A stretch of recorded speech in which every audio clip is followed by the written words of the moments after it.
ko. Bad news. Mukhang di na ito gumagalaw.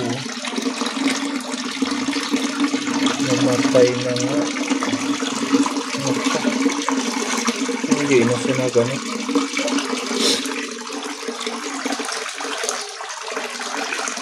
Ewan ko bakit namatay.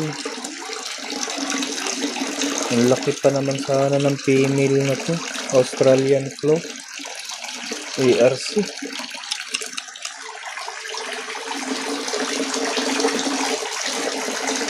Kamamatay lang.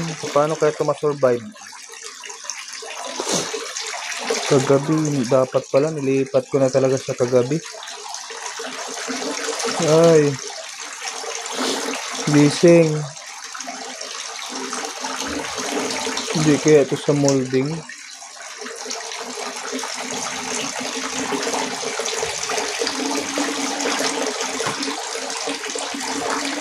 Baka mayroon pang nadamay.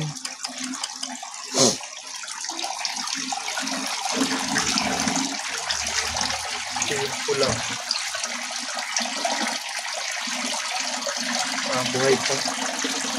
Buhay naman yung pula. Imbis naglagay ako na ng talisay leaves. Talisay leaves. Paano yung iba? Palilinisan na naman talaga to. May namatay na naman. Sayang. Kawawa naman to. Babae pa naman. Yan o. Lang.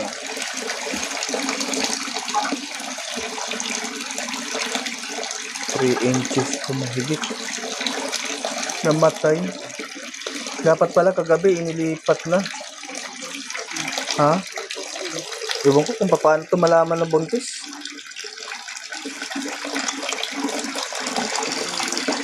Ano ba yan?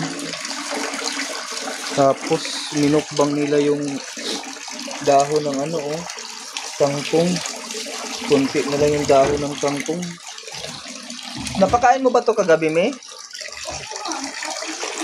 Ano pinakain mo yung ano, Paige?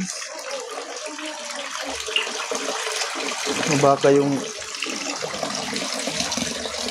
itong ammonia siguro na to kasi medyo marumi na naman.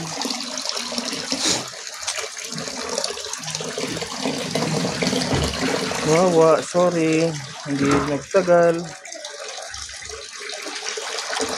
Babae pa naman. Imbis magparami, kumonte.